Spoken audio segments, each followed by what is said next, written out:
right. Now, having understood and experienced compassion through this lovely session that Maruth took us through, let's now talk about how do we bring this powerful value into the way we lead. At Genomics, last year we undertook a large research effort. We spoke to and gathered insights from over 350 plus leaders and asked them a series of questions to be able to answer one big question that is important to us, and that's what helps women rise. And one of our biggest findings was that in order for everyone to thrive in the organization, men, women, all genders really, you need a set of leaders who are displaying qualities such as awareness, vulnerability, empathy, and above all, compassion, not just during a crisis. Of course, then that's when it becomes particularly important, but at all times. Some call it human-centric leadership, others call it compassionate leadership, but the basic idea is the same, that you have to prioritize the well-being of your people above all else. And that is why we felt it was important to have this conversation today around the art of compassionate leadership. To join me in this conversation, we have curated a panel of brilliant leaders and experts, and I would now like to welcome all of them. I'm going to just share a brief intro of all of them. They're all highly, highly accomplished experts and leaders. And please do go to our website, theconsciouswoman.com, to read the fuller version of their bio that really does justice to everything that they have accomplished. But for now, I'll keep it brief. First of all, I'd like to welcome Anuranjita Kumar, who is a renowned entrepreneur, accomplished human resources professional, author, investor, and currently the founder and CEO of WIT ACE, which is a platform for engaging and employing women in the industry. Next, I'd like to welcome Sanjay Anand. Sanjay Anand is a seasoned technology executive with over 27 years of experience delivering innovative products at organizations such as Microsoft, where very recently he was the site lead for Bangalore, and Google, where he's been the MD of engineering.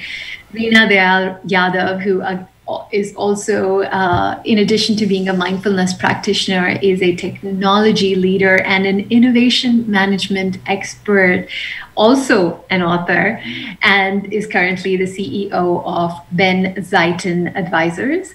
And finally, I am so pleased to welcome Nishila Murthy Kaushik, who is the Chief Marketing Officer at HFS Research, a highly respected thought leader and a 2020 top 20 LinkedIn voice for India. Welcome, everyone.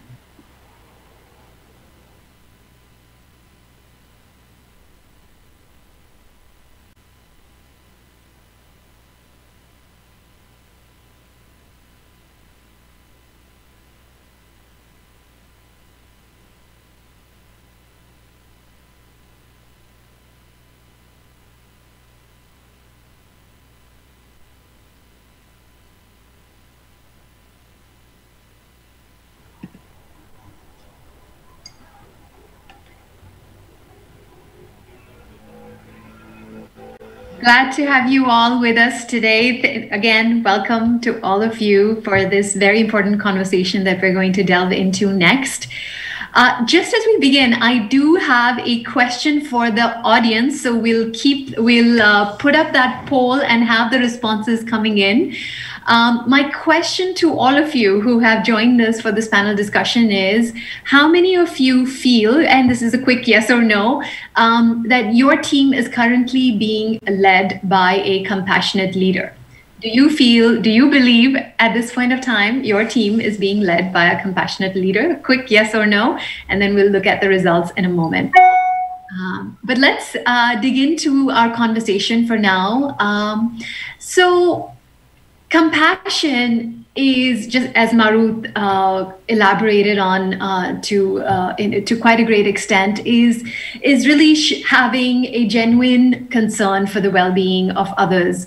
And also, as she said, we're long past that era where the traditional model of leadership works, where the idea was, how do we get the most out of people? We know that doesn't work anymore. And increasingly, we are seeing this need from the people for leaders who really come from a place of seeing, listening to, and valuing the people around them, and who really ask, how do we step up to support our people so they can grow and evolve to really make the highest contribution? And especially, speaking of women, that becomes particularly important because we know in recent times the current crisis has had a disproportionately negative impact on women. So there is definitely this need for showing empathy. Anuranjita, maybe I'll begin with you.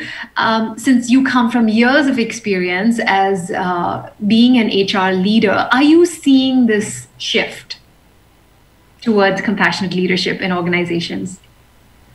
Honestly, Bhavna, I don't know whether I'm seeing the shift. I suspect it was always there in different degrees, because finally compassion and empathy are those secret sauces in the way we connect and relate and build relationships, whether at work or in families. So I think let's put it like that, depending on your macro ecosystem, the degree of that varied.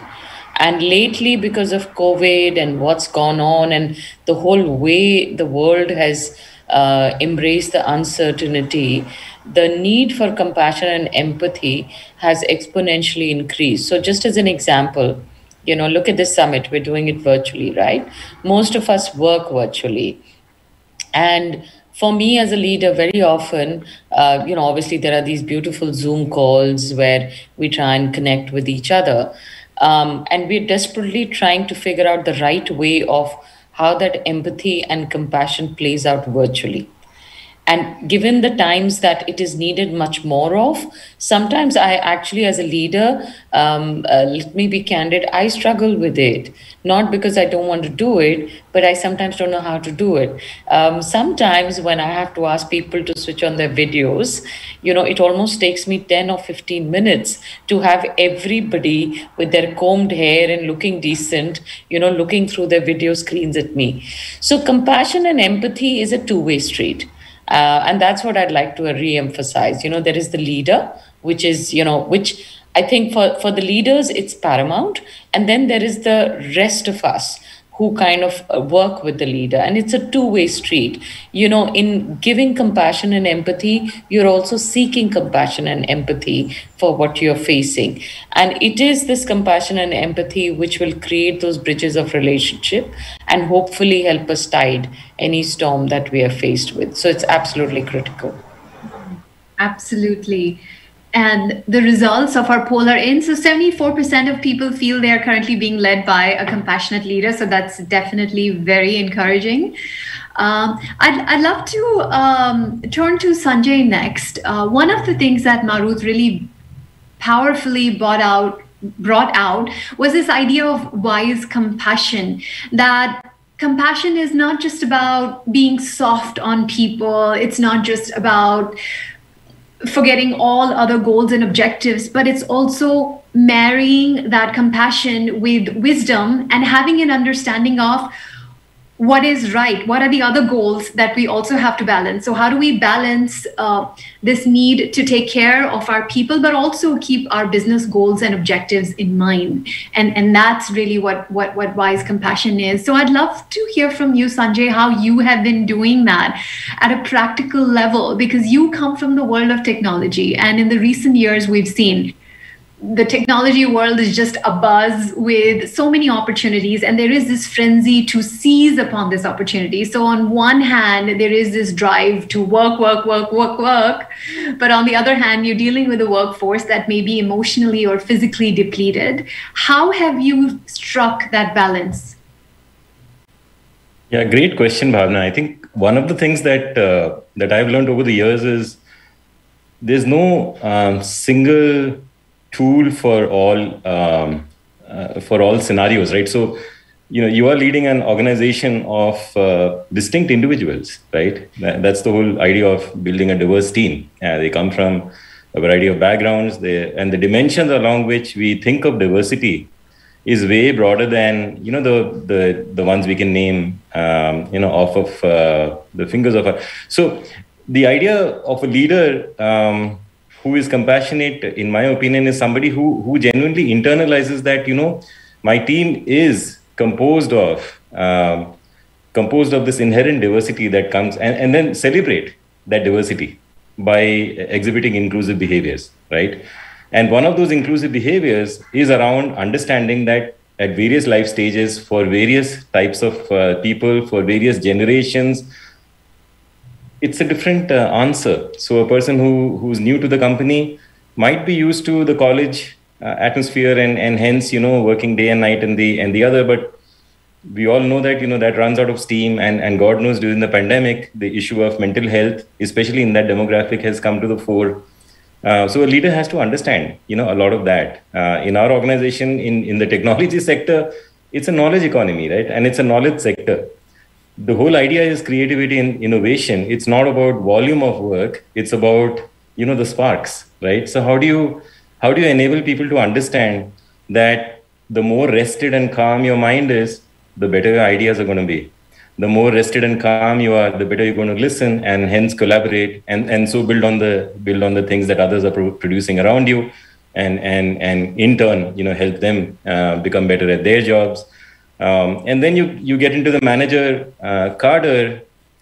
It's very hard to go to a manager and say, hey, let's all become compassionate today, right? I mean, there is inherent compassion. I think Aranjita just said this, right? It was always there. I think the question is, you know, what do you pick as the iota bit in an organization and say, you know what, we really care about this now. So all of a sudden, the metrics start to move towards, at least in Microsoft, they started to move towards, is your team really happy? Mm-hmm. You know, and a lot of introspection on what happiness constitutes, right? Is it work-life balance? Is it flexibility? Is it ability to speak your mind? Is it ability to be different and still feel safe? How do you create that psychological safety? And then the techniques down that path. How do you keep an open mind for the next diverse person coming into your organization? How do you continue to be inclusive towards all viewpoints, et cetera, et cetera? I think, you know, there's lots of literature on this, but when it finally comes to the ground, it is about fundamentally embracing, you know, diversity, inclusion, and this constant. The other thing, I think Microsoft has kind of made this growth mindset concept a big one over the last 5 to 6 years. And the whole idea is that you have experience, but then at some level you shun the experience and you say, hey, I'm ready to set that aside and open to the notion that I don't know everything. You would be shocked at what the ego can do to us, right? And suddenly we start believing we understand everything, we know everything. So then your mind is open to new ideas. And at that point, you know, that flywheel starts. So a bunch of, you know, different components come together. It's hard to pull together, but it can be done. It can be done. And I think the pandemic has made it clear that not only can it be done, it has to be done. You cannot run things the way we were running them earlier. Yes, absolutely. I think you really hit the chord. It's no longer a nice to have. This sense of compassionate leadership, it's almost a must-have. And I also really appreciated your point about, if creativity and innovation is the goal, which is one of the primary goals at lots of organizations, then the way to that goal is by enhancing the well-being and prioritizing the happiness of the people around you, because that is what then contributes to that. So it's not, we're not moving in opposite directions, but we're actually achieving the same objective by prioritizing compassion. Reena, I'd love to ask you another sets of findings that came to us when we undertook this research effort last year. A lot of the people that we spoke to said yes, a lot of their leaders have been very good at demonstrating the sense of compassion, men, women, everyone really. At the same time, a lot of people did in particular call out their women leaders and women managers, saying that they have in particular gone above and beyond in displaying a certain sense of empathy, emotional intelligence, compassion, which in the end really contributed to the resilience of the teams. So I would really love to hear from you, Reena. What's your experience been? Because I know you've also been a technology leader for many years. So I think both men and women are equally capable of exercising compassion as a leader. And I've seen many men leaders who have been equally compassionate in my journey. However, as somebody pointed out earlier, right, that there is a natural tendency or an understanding that women develop because of the role that they take on as a caretaker for kids. And you have to sort of empathize with something that you may not really be going through. So, see, empathy is a very, very complicated subject. While we all believe we have empathy, the real test for empathy is when you encounter something which you cannot understand, and you still are willing to let and give the other person the benefit of doubt and say, I really don't know what being in those shoes looks like. And therefore give them the opportunity, create a dialogue and build an understanding before you jump to a conclusion or before you take action. Now, if you have children or if you have nieces and nephews and you work with them, that's a primary requirement for a mother to be able to sometimes not understand what's going on and still be able to, give the benefit of doubt because you love your kids. Now, if you can extend that quality to a larger environment, right? And that comes very naturally to women. So I think the primary requirement for compassion is to be able to look at all kinds of scenarios and be able to understand that you cannot understand everything. So how do you create that benefit of doubt for other people, their situations, etc.? I'll give you a very good example, which was very eye-opening for me. And I say this with a lot of vulnerability that I'm putting myself into. When the pandemic was going on, you would have realized that globally the situation was different at different points for different countries. And while we all believed that we understood what the situation was for other people, it's when the second wave in India hit us, and me and my family, we were all impacted.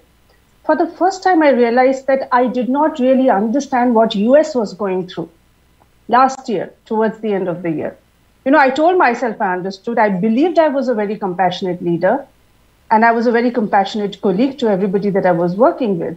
But the real realization that really hit me when we were going through it, that there's no way you can understand unless you go through it, or unless you take the opportunity to really understand what the other person is going through. So for me, the biggest learning is this humility that, I don't know everything. Can I keep those options open of establishing dialogue and trying to find out what is the real situation, and then I take action. To some extent, I've followed this in my career, and, it has helped me a lot. I mean, everybody who's worked with me is connected to me till today for the last 20 years. So that's a big thing to be able to say that I can still reach out to them. I can still work with them offline on other opportunities, and things like that. So that is there. But, I am under no delusion. I know that there is a lot that I do not know. And as long as I continue to focus with a learning attitude, there is an opportunity for me to be compassionate. And I think that's the message I want to give to everyone. And I think I don't really want to differentiate between men and women, but I do believe that there's a little bit of extra pre-built muscle that is there with women for such an attitude, for, sort of looking at it from a little more wider perspective. Yeah. Great. Thank you, Reena. And it sounds like what you are touching upon is also very similar to what Sanjay also shared about having this growth mindset and just saying, I don't have all the answers, but, I will learn, and I'm open to learning. So that it almost sounds like that's one of the strongest foundations for building that compassionate leadership. Nishila, would also love to hear from you. One of the things that we've seen that makes compassionate leadership possible is that leaders also practice compassion towards themselves. It's something our keynote speaker earlier this morning, Shraddha Sharma, touched upon, that if you yourself are overwhelmed and out of balance, how do you create that sense of balance or centeredness for anybody around you? It's, you have to fill your own cup first. So this idea of self-compassion, I'd love to hear from you how you have been practicing compassion in your own life for yourself? Hey, thanks, Bhavna. I think it's great. I must congratulate you and the entire Shenomics team for even designing an event to talk about, compassionate and conscious leadership. I think it is so important in today's times. So you're absolutely right. I think as individuals and leaders, it is extremely important for us to take care of ourselves. So, there is this whole concept of, self-care and self-compassion where you consciously and mindfully ensure that you are energizing yourself in very thoughtful and, regular ways, right? Because it's not that, we all have fixed amount of, let's say time and energy and resources, and that's given. Everybody has just 24 hours. I think the beauty of, people who are able to probably achieve a level of, I'll say balance, and success are just about how they, consciously manage their time, right? Because it's one resource which is the same for, the 8 billion people across the world, right? So, I think, I'll answer that in two parts. I think that I call it like really the 3 A's. I say awareness, acceptance, and appreciation as really the broader framework for how we as individuals need to embrace ourselves in a very whole way. And it starts with being just aware of who you are, what energizes you, what probably depletes your energy, what can you do on a regular basis to, maybe, feel happy, feel centered, feel more balanced, right? And there are multiple aspects to it. There's the whole aspect of, physical wellness, emotional wellness, mental wellness, which I think you're beautifully going to cover during the course of the next 2 days. But I think just being aware of where you stand is the first step.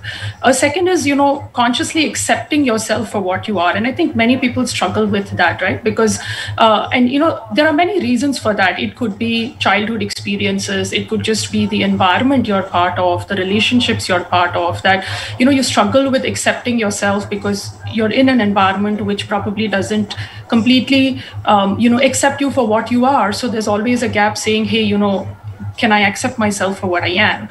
And then, appreciating it, basically just celebrating who you are, right? So this is really the broad framework, which I feel is important for every one of us. But in terms of what I do, Bhavna, I think the pandemic was a turning point for me when I realized that it was important for me to, very consciously and deliberately take some time for myself every single day to sort of, keep me going, because I'm a C-suite leader. I'm a mother of 2 girls. I do have professional responsibilities and, personal commitments, which are important to me. So the question is, how do I keep going, day after day after day? So, I totally swear by, one simple habit, which I would strongly suggest is I swear by having a morning routine which works for you, right? And, that needs to be something which gives you energy to keep going through the day. It could be whatever works for you, exercise, yoga, meditation, writing, could be even listening to music. I just feel that having a morning routine and, just having a belief system that time is a precious, valuable asset, and, being mindful of how you make the allocation of what you do with your time is what I feel is very important. Absolutely. Those rituals and practices can really make a difference in helping us replenish ourselves so we can practice greater compassion towards ourselves as well as others. Speaking of practices, one of the most powerful practices, which of course is a lot of research behind as well, is mindfulness, which contributes to compassion. And that's, of course, quite reassuring for all of us that compassion is a learnable skill. It's not that just some of us are born with it and others are not. Reena, I know you've been a mindfulness practitioner for a very long time. How has practicing mindfulness contributed to you evolving as a compassionate leader? Oh, it has had tremendous impact. I can't, I'm actually a case where you look at, if you knew me like 20 years ago, in my work environment, and me today, and I have friends like who have been with me through this journey, so they will tell you that I have changed and transformed several times over. I was a typical nerd, right? And I don't think I was socially adept at all. I was not somebody who would, so I was very, very, very, very good in academics, as an engineer, I topped the university, and I was into books and reading, and I didn't have great skills when it came to interacting with people. People were naturally drawn. I was able to get people to work together more because of my skills and the fact that people looked up to me for the technical work that I was able to do. But somehow I got introduced to this journey through Art of Living, and then there I started going for these sessions, and then I also joined some yoga classes, right? And yoga actually helps you align. It's a science by itself. If you really look at it, it helps you align your mind, body, emotions, everything. And you over a period of time, your self-awareness grows. And as your self-awareness grows, you start asking questions which are, become very pertinent. But it was not just this journey that changed me. I also owe it to a corporate leader. I was working with a lady who is actually an American settled in Germany. She was a CIO of SAP at one point in time, and she was my manager in a large Indian, multinational. And, she looked at my team and myself, and she said, your team just comes up with very high number of innovations over a period of time. And that's all good, but it's a small team. Now, can you convert this? I want you to convert this into a one-day training through introspection as to what are the things that you do in your team which actually make your team so innovative. And I'm not joking. At that point in time, I actually thought she was trying to mess with me because, instead of asking me to do technical work, she's asking me to do this mumbo jumbo, From a technical perspective, I was very young and I was very reluctant to do this. But thanks to her, she persisted, and this put me on a journey of really thinking, looking inwards, looking at the team, looking at the relationships that I had with the team, and putting that into a certain perspective. And, that started me on the journey of innovation management. The reason I'm mentioning both the yoga thing and this thing is because we are, as individuals, are one person, right? And we are equally impacted by the learnings that we have from different environments and different aspects of our life. And all of these two learnings sort of merge together to create a greater awareness for me as an individual and as a professional. And, I have never left meditation since then. And as you learn more, you realize that there's more to learn. There's very little that you understand.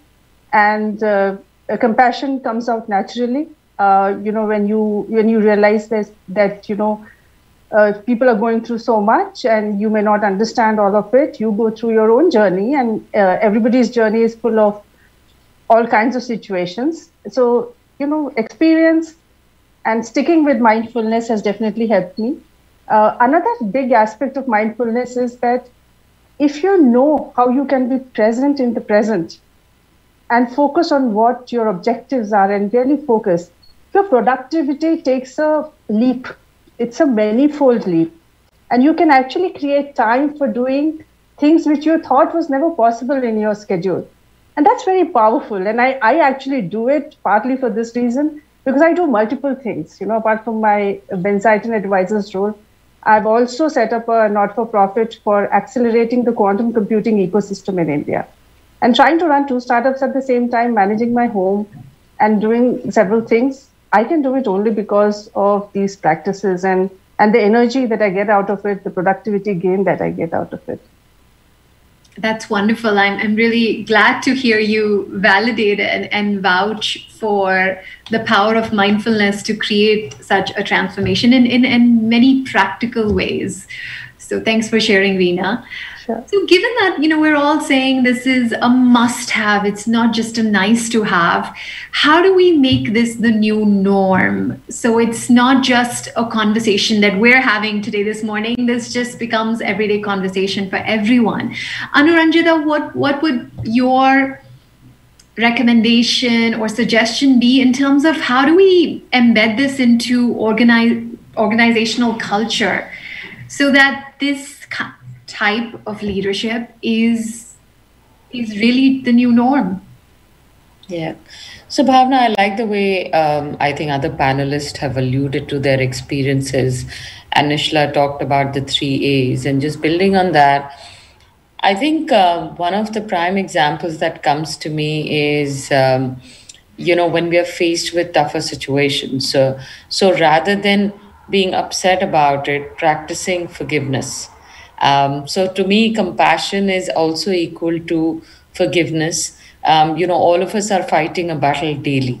And I find that I find it very prevalent that because of our own stresses and not because of our intent, sometimes we can be a little, I would say, a little, abrasive about somebody else's feelings. So practice makes it perfect.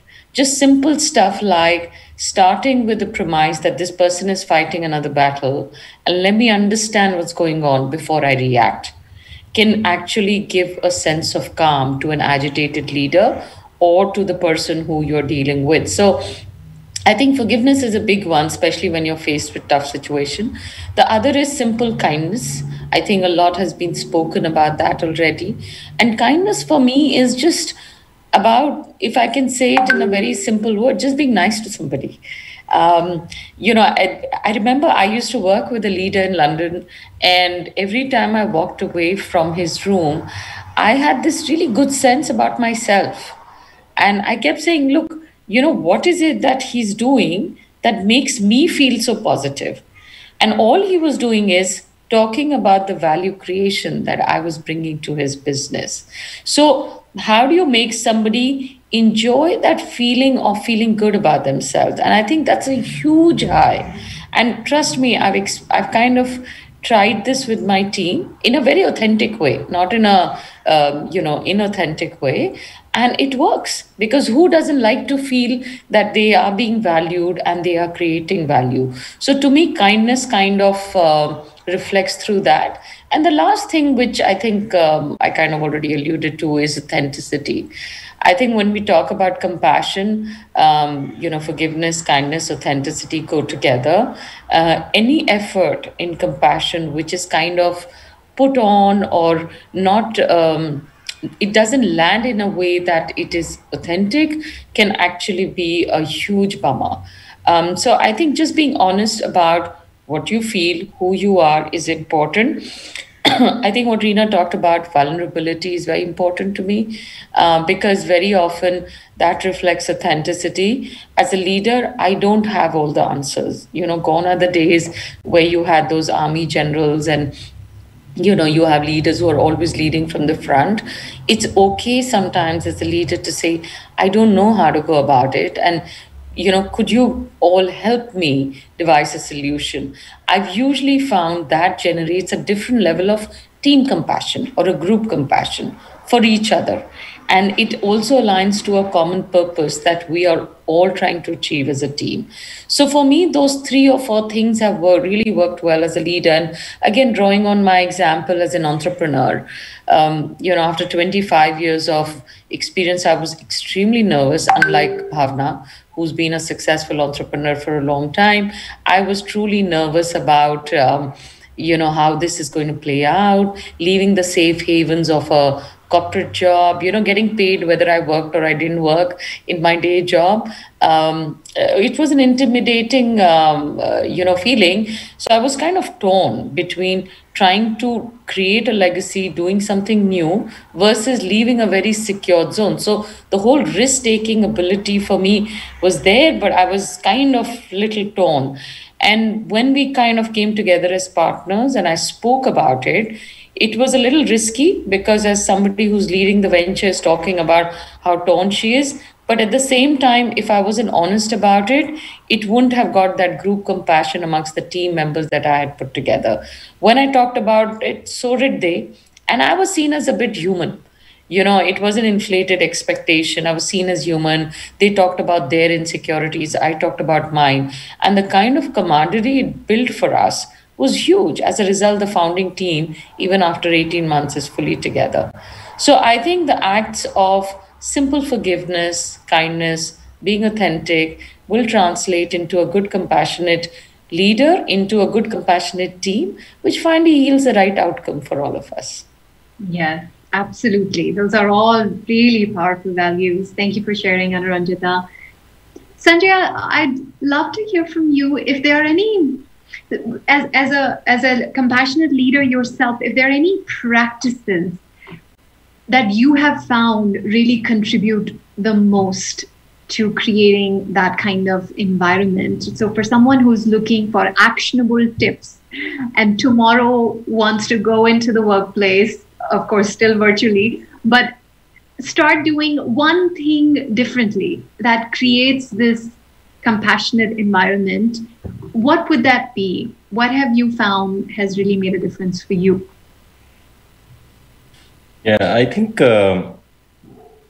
so many aspects have been covered by the panelists already, around authenticity, around just being genuine about engaging, understanding that the person is way more than the sliver that we see in the workplace, right? And the way those actions have translated over the years that seem to have succeeded more than others is, we have this rule of thumb, right? Whenever somebody is on a, if there is something to be celebrated, micro celebrations, you got to do them. And the types of celebrations that we engaged in were not necessarily business metrics only, right? So for instance, no matter where, in the country or in the world, if a child was born, a simple act of a flower bouquet and a card or a virtual card signed by all the members seems like a very trivial thing. It made a huge difference for people. The flip side, whenever someone was down, we were there. So, in India, obviously, there's a culture of, just being there, and the there can actually get a bit overwhelming. In fact, there is space that one has to be aware of as well in those scenarios. But we had all kinds of examples of colleagues, backstopping until the family could arrive from outside the station, sleeping next to the emergency room in case need arose. These are just colleagues, friends, we made it a point to. So there is essentially embracing life, which is just not at work, was one part of it, if I had to summarize it. That a human is coming into the workplace, and the human has many, many facets. Somebody noted earlier, whenever there is a conflict, just stepping back and understanding that, hey, there could be something else going on which has nothing at all to do with the workplace today. Right? They talk about, non-violent communication. The whole idea is that you try to at least first entertain the notion that compartmentalization and siloism is not possible. Yes. Right? If I'm struggling as a father or as a husband or as an employer of, a driver who, like, whatever, right? I mean, I am a human. And just the fact that I crossed the threshold of an office doesn't mean that all of that got set behind. And Reena made some interesting observations on why women, tend to do this bit, because they are multitasking. They are playing multiple roles by definition. A lot of the males, I'm a male, so I can say it, right? We get away with, look, I'm working, I'm bringing the bacon home, right? I'm not going to worry about, this, that, and the other. The buck stops. So I think, yes, we can get around these gendered notions over time. It's a journey. Right. So embracing that the person is much more than who they are. And then the other one is, I don't know if this came up, so I'll introduce it. This notion of presumption, right? Sometimes there's a notion of presumption around. I'll give you a simple example.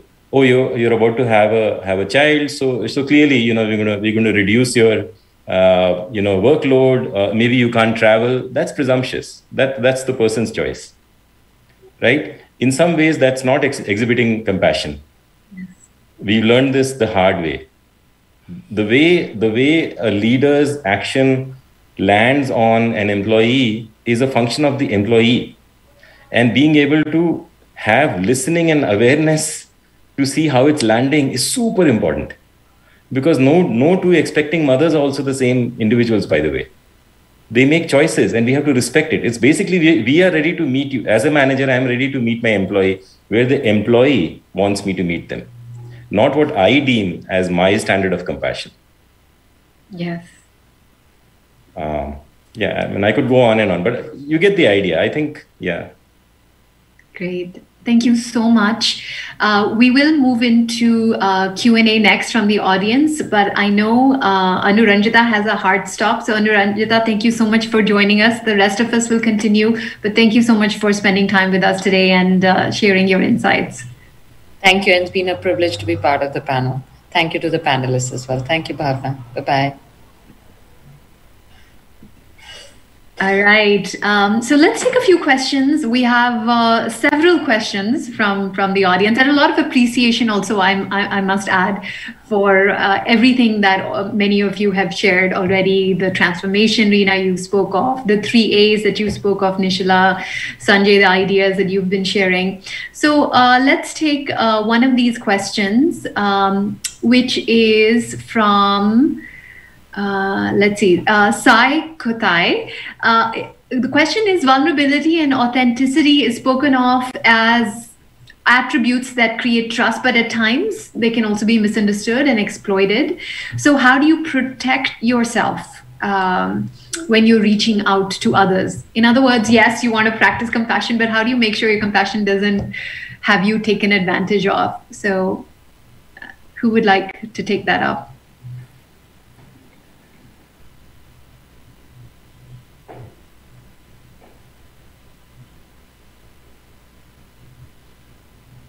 Reena, you want to add something? Yeah, sure. I think I have been told by my friends sometimes that I get taken advantage of, sometimes because of my vulnerability and the way I exhibit compassion.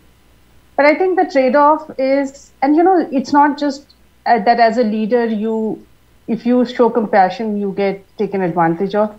I think overall, our experiences in life have all kinds of experiences, right?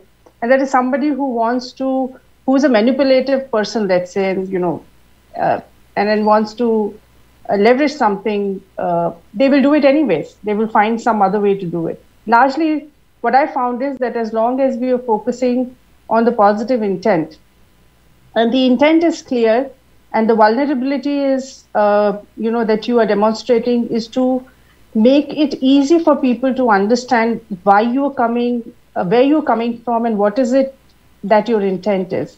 I have largely seen people rally around that, right? Because it touches something very core in them as a human as well. And, everybody wants to be positive, right? Largely. So in that context, it is not really a disadvantage. I think it's more a question of how do you exhibit authenticity.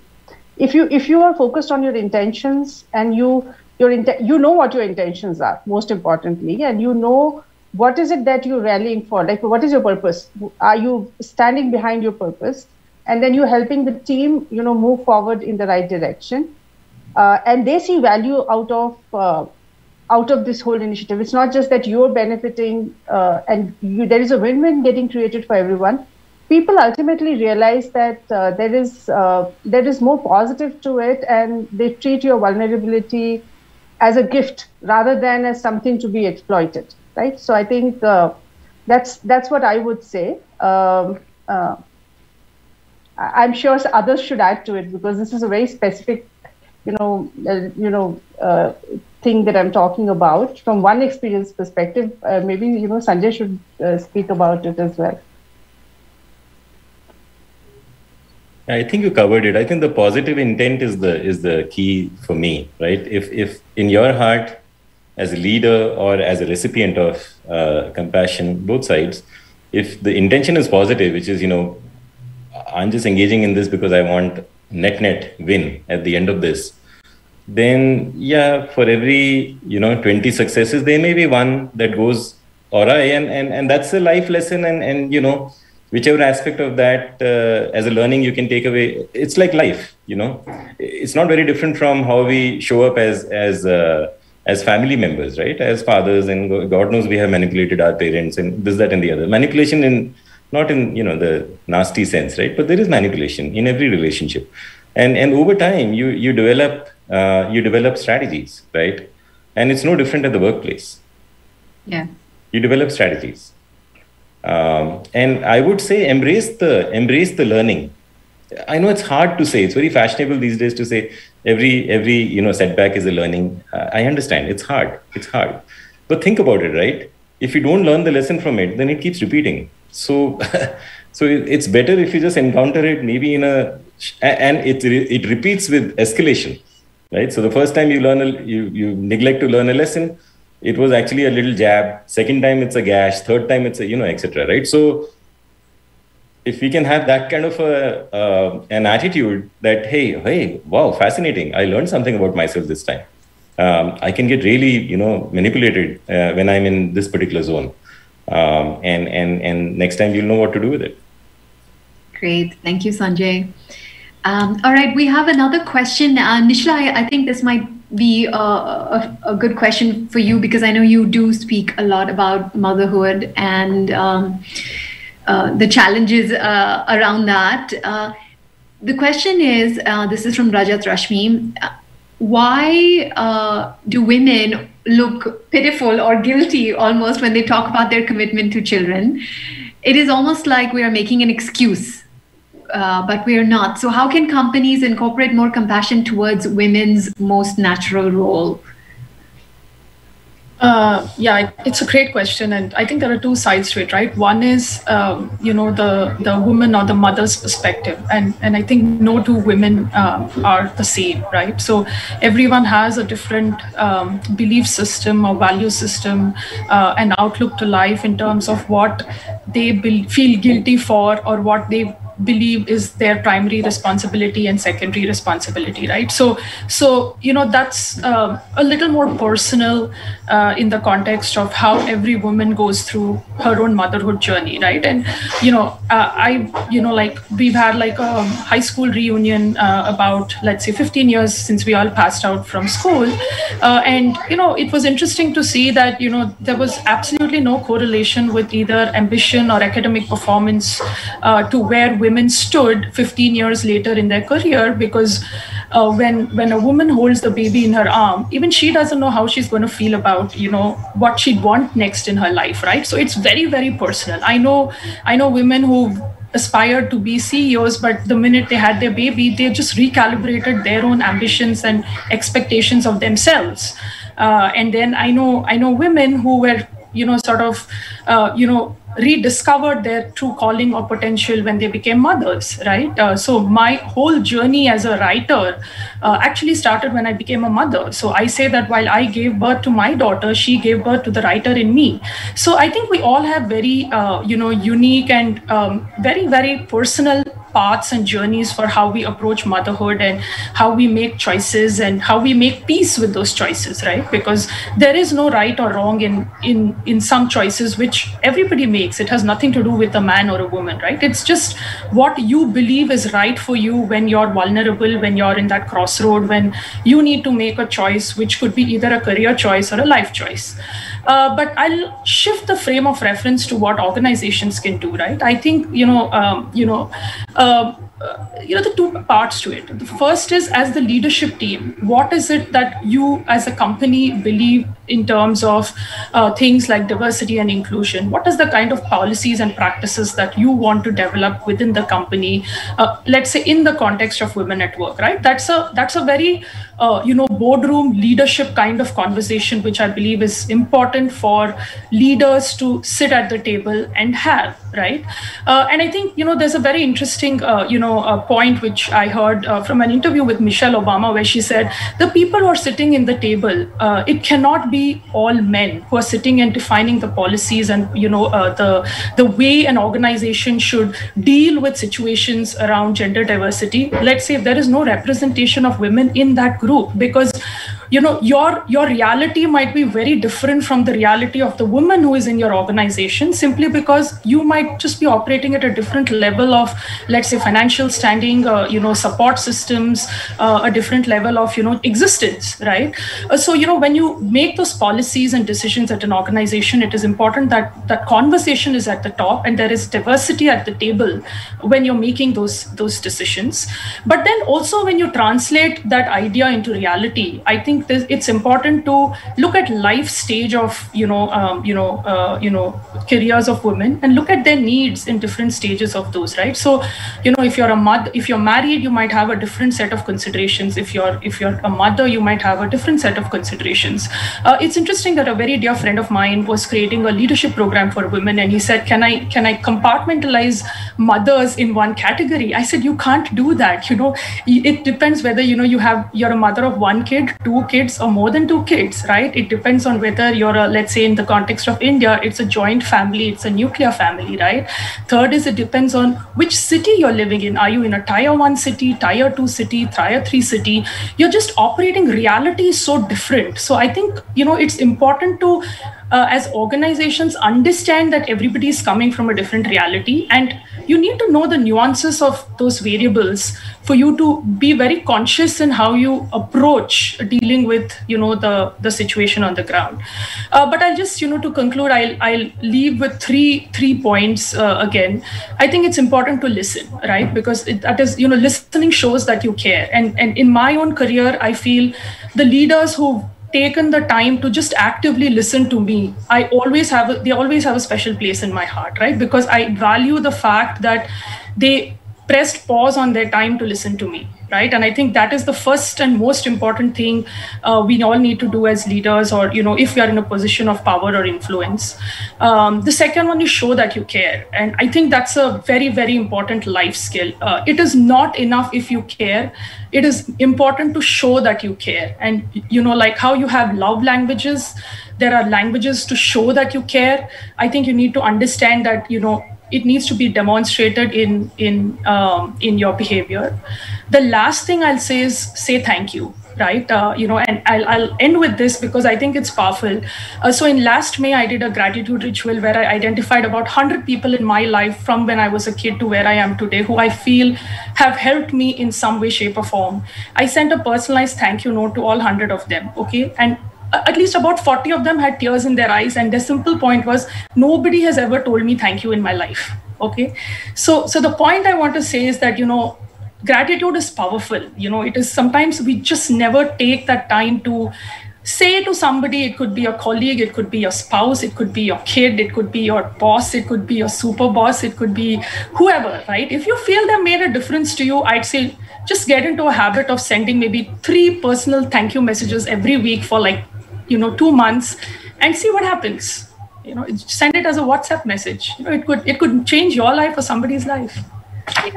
Thank you so much, Nishala. And I think on that note, we will conclude this panel. You're right. I think if even if those are the 3 takeaways for everyone, if we want to step up as a compassionate leader, if we can simply listen more, show that we care more, and just say thank you more, that's a good place to begin for all of us. So thank you to all panelists for sharing your insights, and also for role modeling compassionate leadership for all of us, because just by doing that, you're creating a powerful ripple effect around you, which lifts all of us. So thank you so much for this conversation today and for your time. Thank you. Thanks, Bhavna. Thanks, Bhavna. Thanks, Bhavna. Thank you. Thanks all.